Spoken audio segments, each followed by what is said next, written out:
chers élèves, soyez les bienvenus en classe sur leur thème. Aujourd'hui, nous allons voir une nouvelle leçon qui a pour thème la quantité d'électricité. Bien, donc, comme plan de cette leçon, nous allons voir en première position la notion de quantité d'électricité. En deuxième position, nous allons voir formule de la quantité d'électricité. En troisième position, les unités de la quantité d'électricité et enfin, l'évaluation. Bien. Voilà les objectifs pédagogiques opérationnels de cette leçon. À la fin de la leçon, l'élève doit être capable de définir la quantité d'électricité, mettre en évidence la notion de la quantité d'électricité, de mesurer la quantité d'électricité, établir l'expression de la quantité d'électricité en précisant ses unités dans le système international. Ça, on appelle ça les objectifs d'apprentissage qu'il faut connaître parce que les questions d'évaluation seront en relation à ces objectifs. Donc, voilà les objectifs d'apprentissage de cette leçon. Bien, donc, comme dit, nous allons voir en première position notion de quantité d'électricité et une définition. Donc, vous voyez ici, nous avons le schéma qui est devant vous. Donc, nous avons ici un conducteur électrique. Donc, un conducteur, c'est un corps qui laisse passer le courant électrique. Nous avons déjà vu dans la première leçon, la leçon qui a précédé cette leçon, la définition du courant électrique. On a dit que le courant électrique est le déplacement des charges électriques. Si nous sommes dans un conducteur métallique, les porteurs des charges sont des électrons libres. Donc, nous avons ici un conducteur métallique ici. Donc, ici, le conducteur électrique et métallique, disons, nous avons une section de ce conducteur-là. Donc, cette section est parcourue maintenant par un courant électrique. Donc, pendant un temps T. Donc, cette section est traversée par un certain nombre d'électrons. Pendant un certain temps T, cette section est parcourue par un certain nombre d'électrons. Donc, la quantité d'électricité associée à ce transport de charges électriques est égale au produit de la valeur absolue de la charge électrique multiplié maintenant par le nombre d'électrons. Donc, voilà, je reprends. Donc, la quantité d'électricité Q associée à ce transport de charges électriques est égale au produit de la valeur absolue de la charge d'électrons par le nombre N d'électrons. Donc, nous avons ici la formule qui est vous. Q est égal à N fois valeur absolue de E. E, c'est la charge d'un électron. Donc, la valeur absolue, donc Q est égal à N fois la valeur absolue de la charge électrique d'un électron. Bien, nous continuons. Bien, définition suite. La charge de l'électron est la plus petite charge électrique connue. Donc, on appelle charge élémentaire. On note E. Donc, E égale à moins 1,6 10 puissance moins 19 coulombs. Donc, c'est la valeur de la charge d'un électron. Donc, on dit que les électrons sont chargés négativement. La charge d'un électron est égale à moins 1,6 10 puissance moins 19 coulombs. Donc, vous voyez, la quantité d'électricité transportée par un électron ou par un ion est égale à la valeur absolue de sa charge électrique. Donc, ça, c'était la notion de quantité d'électricité. Donc, on continue. Une expérience. Nous allons voir ici la première expérience. Donc, vous voyez au tableau, c'est un montage, un circuit électrique comportant 3 voltamètres, qu'on appelle ça aussi les électrolyseurs. Donc, nous avons les 3 électrolyseurs sont montés en série.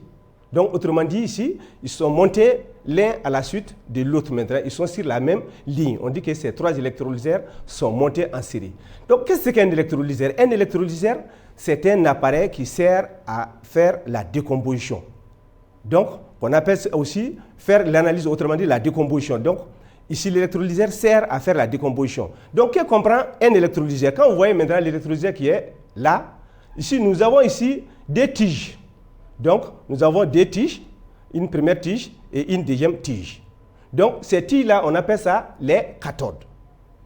Donc, l'électrolyseur est un appareil qui sert à faire la décomposition d'un corps. Donc, ici, la solution qui est dans l'électrolyseur, c'est un acide.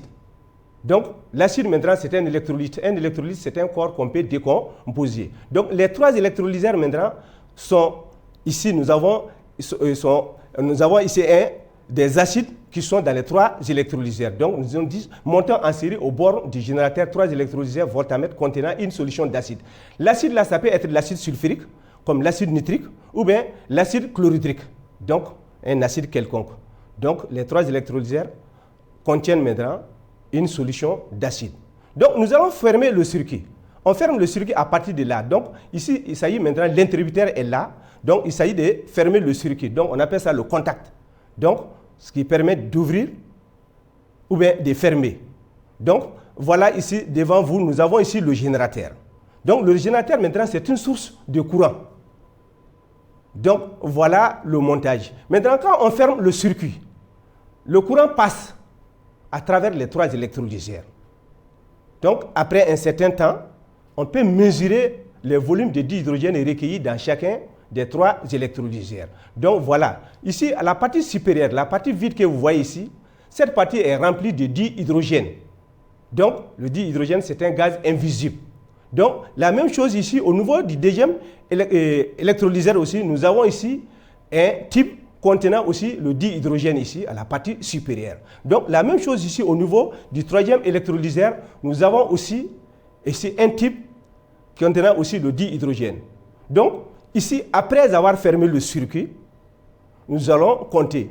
Pendant un certain temps, nous allons mesurer les volumes de dihydrogène recueillis dans chacun de ces trois électrolyseurs qu'on appelle ça aussi les voltamètres. Donc, après, nous observons que le volume de dihydrogène recueilli dans le premier voltamètre, ici, correspond, c'est le même volume aussi recueilli au niveau du deuxième voltamètre et c'est le même volume aussi d'hydrogène recueilli au niveau du troisième voltamètre. Donc, cela voudra dire tout simplement que c'est la même quantité d'électricité qui a traversé les trois voltamètres. Donc, ça veut dire tout simplement que c'est la quantité d'électricité qui provoque le dégagement de ces dihydrogène au niveau de ces voltamètres. Donc, ça veut dire tout simplement que ici, quand vous fermez le circuit, il y a le courant qui passe dans les trois voltamètres maintenant. Donc, ici, il y a dégagement de dihydrogène au niveau des types. Donc, on dit tout simplement que c'est la quantité d'électricité qui provoque le dégagement de ces dihydrogènes. Donc, nous continuons en interprétation. Bien. Donc, quand on interprète maintenant ce que nous venons de voir tout de suite, donc on dit dans les trois voltamètres maintenant, les dégagements de dihydrogène sont provoqués par le passage du courant. Puisque les volumes de dihydrogène dans les trois voltamètres sont les mêmes, il est logique de supposer que c'est parce que les voltamètres ont été traversés par la même quantité d'électricité. Donc, vous voyez, donc je reviens, voilà les trois voltamètres. Donc, on a dit que c'est le même volume d'hydrogène qu'on trouve au niveau des trois voltamètres. Autrement dit, ici, le volume recueilli au niveau ici, du type ici, c'est le même volume qu'on trouve aussi au niveau du deuxième voltamètre et c'est le même volume d'hydrogène aussi qu'on trouve au niveau du troisième voltamètre. Donc, ça voudrait dire que c'est la même quantité d'électricité qui a traversé les trois voltamètres. Donc, voilà. Donc, ici, c'est la quantité d'électricité maintenant qui détermine le volume du dihydrogène dégagé à la cathode. Donc, nous observons que le volume de dihydrogène recueilli en 10 minutes est le double de celui recueilli en 5 minutes. Ça veut dire tout simplement que dans le circuit, il est passé en 10 minutes une quantité d'électricité double de celle qui passe en 5 minutes. Donc, cela voudra dire que la quantité d'électricité est une grandeur mesurable ici. Donc, on continue. Deuxième expérience. Donc, cette fois-ci, nous disposons 3 électrolyseurs, qu'on appelle aussi les voltamètres, contenant chacun une solution d'acide. Donc, on a le voltamètre V1, V1 et VD comme indique la figure que je vais vous montrer. Donc, V1 et VD sont montés en dérivation ou en parallèle. Donc, l'ensemble est relié à un générateur de courant continu. En A, le courant principal d'intensité I se partage en deux dérivations, AMB et ANB. Donc, les courants I1 et I2 qui traversent ces dérivations s'appellent courant dérivé. Ils se rejoignent en B pour constituer le courant principal I. Faisons passer le courant et mesurons les volumes de dihydrogène recueillis dans chacun des voltamètres. Donc, vous voyez, le schéma est là. Voilà ce que je viens de vous dire tout de suite là. Nous avons ici un circuit comportant 3 voltamètres. Le premier voltamètre est là. Donc, ça, c'est le voltamètre V. Et nous avons les deux autres voltamètres, V1 et VD, qui sont montés en parallèle. Donc, ces deux voltamètres sont montés en parallèle. Pourquoi? Parce que ces deux voltamètres ne sont pas sur la même ligne. Donc, on dit qu'ils sont montés en parallèle. Et l'ensemble est monté en série par rapport au premier voltamètre, V. Donc, nous avons un voltamètre V, V1 et VD. Donc, le circuit comporte les 3 voltamètres. Donc, nous avons ici le générateur, comme j'ai à vous dire, c'est une source de courant. Donc, nous avons ici des bornes. Ici, nous avons la borne positive et la borne négative. Le courant ici sort à partir de la borne positive ici. Donc, quand le courant sort, ici, on ferme le circuit à partir de l'interrupteur. L'interrupteur est là, on ferme le circuit. Donc, c'est le contact. Quand on ferme le circuit, vous allez voir maintenant ici le sens, la flèche ici. Ça veut dire que le courant passe à travers le conducteur et ça traverse d'abord le premier voltamètre V. Donc, si ça traverse, parce qu'on a dit que les 3 voltamètres ici contiennent une solution d'acide. Donc, ici, le courant sort et rentre à partir du point B, qui est un nœud ici. Donc, quand le courant rentre ici, ça c'est le courant rentrant. Le courant d'intensité I rentre ici au point A et ça sort en 2 parties. Ça dit que le courant se divise ici en 2 parties qu'on appelle les dérivations. Donc, nous avons un nœud.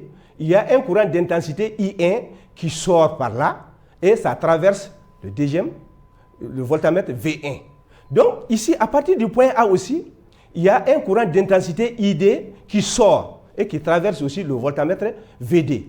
Et ici, les courants d'intensité I1 et I1 traversent le voltamètre V1 et ID traverse le voltamètre VD. Donc, les 2 courants maintenant se rejoignent ici au point B. Autrement dit, ici au point B ici. Donc, les 2 courants d'intensité I1 et ID se rejoignent au point B. Et ça constitue maintenant le courant principal et ça sort. Donc, si ça sort, ça continue. Donc, les 2 courants d'intensité I1 et ID rentrent à partir du point B et c'est les courants rentrants et ça sort à partir du point B pour constituer maintenant le courant principal I qui continue. Donc, ici, après un certain temps, nous allons mesurer le volume de dihydrogène recueilli au niveau des 3 voltamètres. Et nous allons faire le constat. Le constat, c'est quoi? Que le volume de dihydrogène dégagé au niveau du premier voltamètre, qui est là, la partie vide que vous voyez là, ça c'est occupé par le dihydrogène.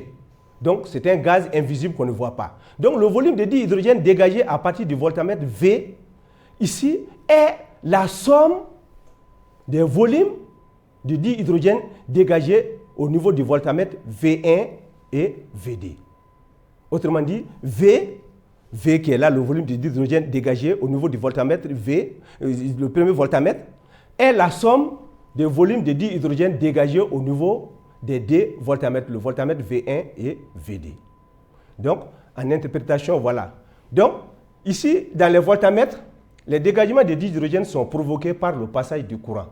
Donc, nous observons que le volume de dihydrogène recueilli dans l'électrolyseur V est égal à la somme des volumes de dihydrogène recueillis dans les électrolyseurs V1 et VD.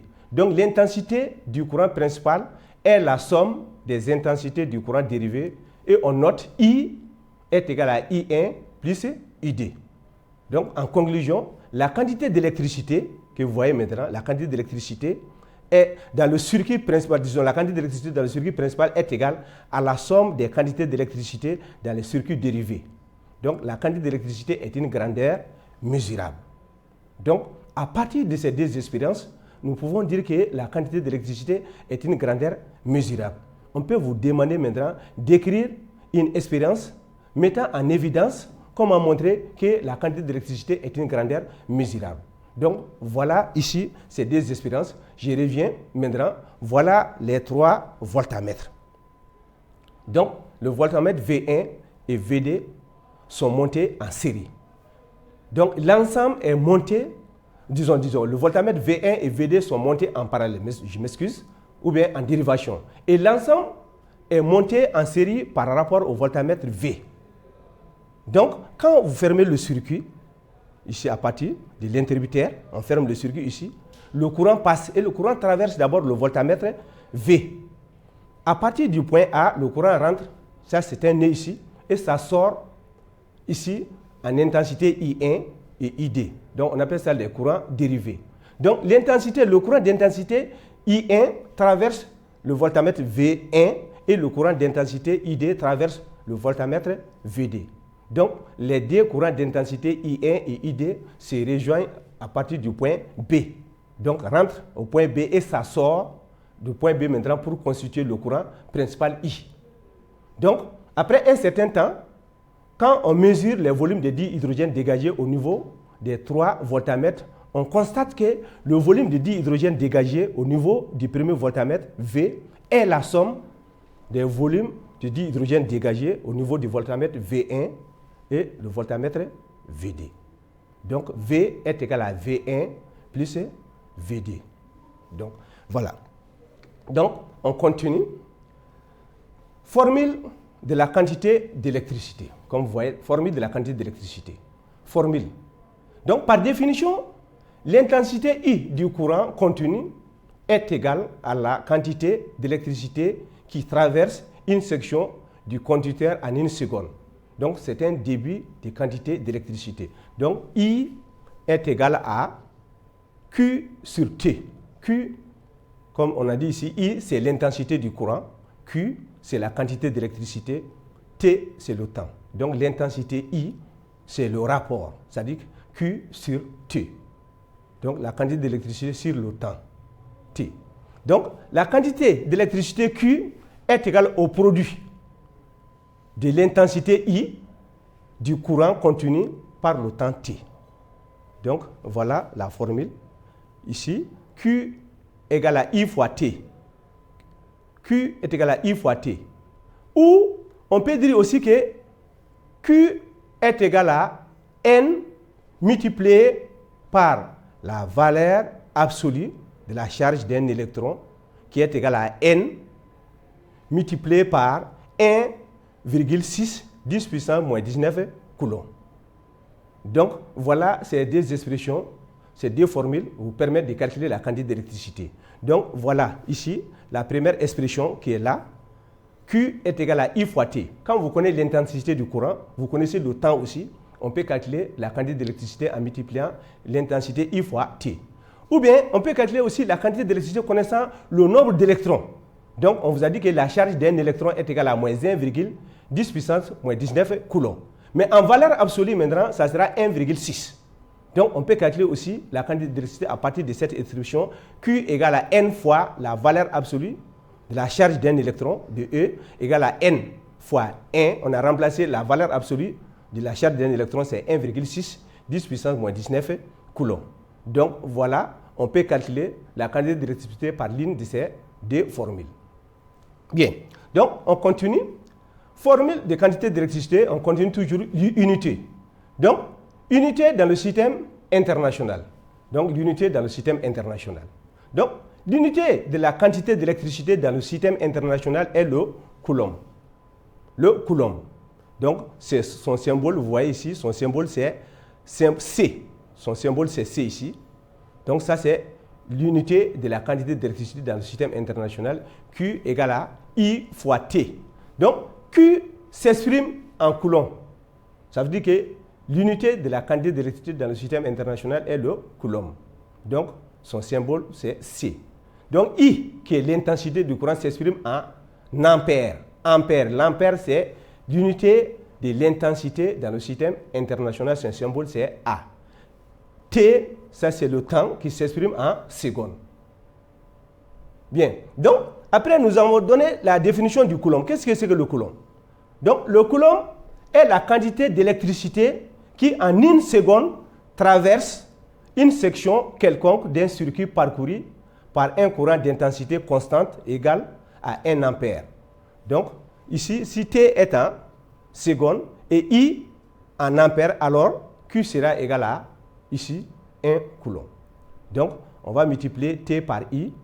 Donc, 1 multiplié par 1, ça fait 1. Donc, Q égale à 1 coulomb. Bien. On continue. Unité, autre unité. Donc, voilà. Lorsque le courant passe pendant longtemps, donc, quand le courant passe dans le circuit pendant longtemps, ça veut dire que la seconde n'est plus une unité convenable. Je dis bien, lorsque le courant passe dans le circuit pendant longtemps, la seconde n'est plus une unité convenable, car la quantité d'électricité donnée en coulomb s'exprime par des nombres très grands. Donc, on emploie alors l'ampère-R. L'ampère-R. Donc, le symbole est AH. L'ampère-R. Donc, qu'est-ce que l'ampère-R? Donc, l'ampère-R, c'est la quantité d'électricité qui traverse en une heure une section du circuit parcouru par le courant de 1 ampère. Donc, Q était égal à I fois T. Si T est en heure, une heure correspond à 3600 secondes. Et I égale à 1 ampère. On a Q égale I fois T, qui est égal à 1 ampère, multiplié par 3600 secondes, qui correspond à 3600 coulombs. Donc, ça veut dire tout simplement que 1 ampère R est égal à 3600 secondes. 1 ampère R égale à 3600 secondes. Bien, on continue. Évaluation. Première question. Montre à partir d'expérience que la quantité d'électricité est une grandeur mesurable. 2. Donne l'expression de la quantité d'électricité en précisant son unité dans le système international. 3. Définit le coulomb, l'ampère R. Donc, enfin, nous allons finir avec un petit exercice. Une lampe à incandescence alimentée par une batterie d'accumulateur est parcourue par un courant d'intensité 0,25 ampères. Elle fonctionne 1h30 minutes par jour. Calcule en coulomb et en ampère R la quantité d'électricité qui la traverse en une semaine. Bien, donc voilà 3 questions d'évaluation et un petit exercice. Chers élèves, je pense que vous avez bien compris la leçon au regard de ce que nous venons de voir tout de suite. Donc, je vous invite à réfléchir sur ces questions d'évaluation et en même temps à traiter ces petits exercices. Donc, merci pour votre aimable attention et on se donne rendez-vous au cours prochain.